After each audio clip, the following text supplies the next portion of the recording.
ప్రయాణం సురక్షితం అన్న మాటలో మార్పు వస్తోంది. కర్మగాలి ఏదైనా ప్రమాదమైతే ఆర్టీసీ అధికారులు బాధ్యత వహించడం కాదు కదా, ప్రయాణికులను కనీసం పట్టించుకోవడం లేదు. ఆర్టీసీ వల్ల ఆసుపత్రి బారి పడిన వారికి పరామర్శించేవారే కరువయ్యారు. ఆర్టీసీ అనగానే ప్రయాణికులకు కొంతమేర భరోసా ఉండేది. ఆర్టీసీలో టికెట్ దొరకని పక్షంలోనే ప్రైవేటు వైపు మొగ్గు చూపుతారు. అయితే అధికారుల బాధ్యతారాహిత్యం ఆర్టీసీ పేరును పాడు చేస్తోంది. ప్రమాదాలు జరిగిన సందర్భాల్లో ప్రయాణికుల పట్ల అధికారులు వ్యవహరిస్తున్న తీరు ఏమాత్రం ఆమోదయోగ్యంగా లేదు. దీంతో ఆర్టీసీ అన్నా భయపడాల్సిన పరిస్థితి ఏర్పడుతోంది. ఆర్టీసీలో ప్రయాణించే వారికి ప్రమాద బీమా అందుబాటులో ఉంటుంది.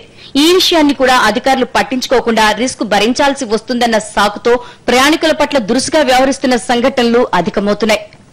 హైదరాబాద్ కు చెందిన ఒక వ్యక్తి ఆర్టీసీలో ప్రయాణించి యాక్సిడెంట్ జరగడంతో తీవ్ర గాయాల పాలయ్యాడు. ఆర్టీసీ సిబ్బంది అతన్ని ఆసుపత్రిలో చేర్చి చేతులు దులిపేసుకున్నారు. ప్రమాదంలో అతడి కాలు విరిగిపోవడంతో పాటు సాఫ్ట్వేర్ ఉద్యోగాన్ని కూడా కోల్పోవాల్సి వచ్చింది. అతడి పరిస్థితి అగమ్యగోచరంగా తయారైంది. ఇప్పుడు ఆర్టీసీ అధికారులెవరూ దీనిపై స్పందించడం లేదు.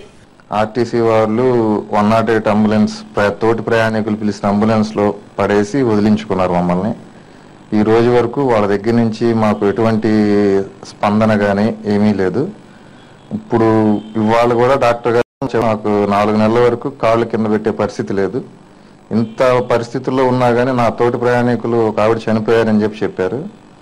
మరి అయినా గానీ ఆర్టీసీ నుంచి ఎవరు కూడా స్పందన కనీసం ఎలా ఉన్నారు ఏంటి అనే పరామర్శ కూడా లేకుండా ఈరోజు జరిగింది.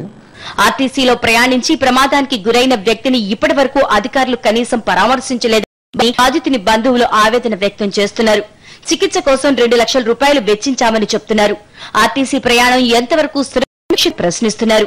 ఫోన్లు కూడా మావాడే చేయాల్సి వచ్చింది. కనీసం వాళ్ళు ఫోన్ చేయలేదు. దానికి ఇంతవరకు వాళ్ళు ఎటువంటి రెస్పాన్స్ ఇవ్వలేదు. మా వాడికి అయిన ఖర్చులు ఇవన్నీ పే చేయాలని చేస్తాం. ఉద్యోగం పోయేటట్టుంది. లాభాల కోసం మాత్రమే వెంటపడే అధికారులు మానవతా దృక్పథంతో వ్యవహరించాలని ప్రయాణికులు కోరుతున్నారు. ప్రమాదం జరిగి నష్టపోయిన వారిపై నిర్లక్ష్యం వహిస్తే ఆర్టీసీ మరింత చెడ్డ పేరు మూటకట్టుకోవాల్సి వస్తుందంటున్నారు.